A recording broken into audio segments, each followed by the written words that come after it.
a theater filled with spectators, Yon's letter, a beacon of hope for Korean animation. When one hears the word animation, many minds naturally drift to Japan. The term Japanimation exists for a reason, as Japan stands as the undisputed powerhouse leading the global animation market.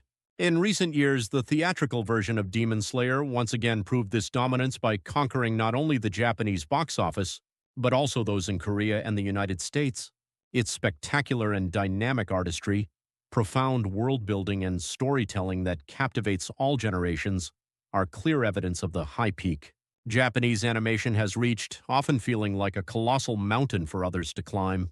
In this context, discussing the state of Korean animation has often been an exercise in both longing and expectation. Compared to the past, the stature of K-content has developed dazzlingly. K-dramas, K-pop, and of course the webtoon industry, the wellspring of countless stories, have already achieved world-class competitiveness. However, the feature-length theatrical animation sector has felt noticeably slower in its growth. The self-critical question, why can't Korea make animations like Japan, has been a recurring sentiment. The reality that outstanding original webtoons are more often adapted into live-action dramas or films rather than animations has only deepened this sense of disappointment. Due to differences in industrial infrastructure and production environments, Korean theatrical animations have tended to feature lyrical, quiet sensibilities rather than blockbuster scale. It is against this backdrop that the release of Yon's letter carries a more special meaning. On a national holiday, the box office was a battleground for major blockbusters. Yon's letter had relatively few showtimes, and its poetic poster might have suggested it was a film primarily for a younger audience. However, the sight upon entering the theater was nothing short of astonishing. The hall was so packed it was hard to find an empty seat. Even more impressively, the audience consisted largely not of parents with their children, but of adults in their 20s, 30s, and older who had come purely to see this film. This was the first sign that Yon's letter was not just a cartoon for kids, but a piece of content with the power to move the hearts of all generations. Yon's letter is based on the 2018 Naver webtoon of the same name. The original work's warm sentiment and solid story had already been proven popular with many readers. However, its rebirth as an animation was not without its challenges. Originally slated for a 2020 release, the film underwent a long period of revisions and enhancements to achieve a higher degree of perfection, delaying its premiere by a full 5 years. This long wait was not in vain. The film not only successfully translated the charm of the original onto the screen, but also elevated it into a more complete work by adding the vitality and depth that only the medium of animation can provide. Audiences could fully appreciate that the 5-year wait was a maturation period for the sake of the film's quality. Before its release, another reason the film garnered attention was the casting of Lee Soo-hyun from AKMU as the voice of the protagonist, Isori. It's true that casting a singer instead of a professional voice actor can sometimes be a risk that breaks immersion. However, once the film began, Lee Soo-hyun's voice blended surprisingly well with the pure and clear character of Isori.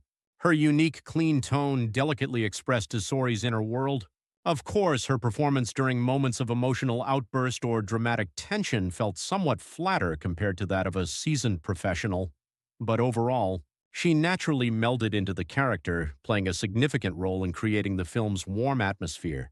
The film's narrative hints at its depth right from the title. At first glance, it might be mistaken for Yonei Pyeonji love letter, but the film's title is Yon's letter Yeonwi Pyeonji, signifying a letter from Yon.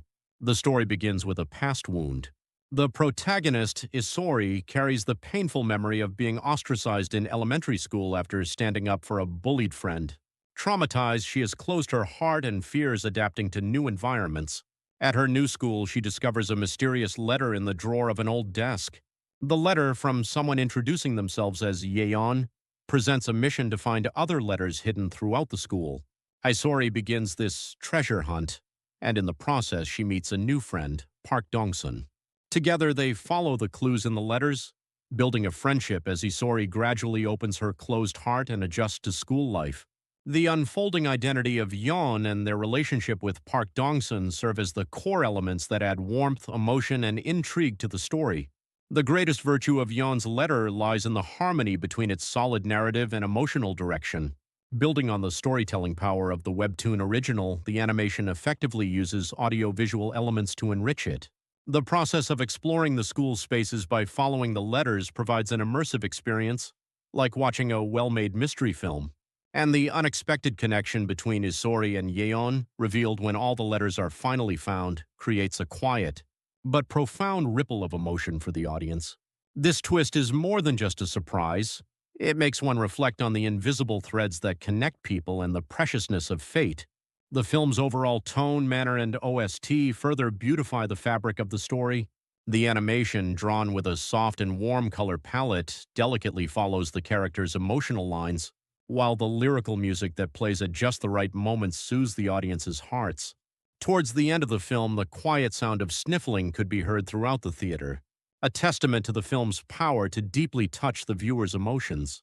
Any audience member who entered the theater with the preconceived notion that it might be too childish would realize by the end that their initial thought was entirely unfounded.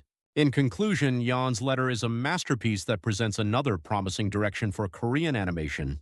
It proves that a film can win the audience's love without provocative material or flashy action, but through the power of a good story, warm emotions, and high production quality.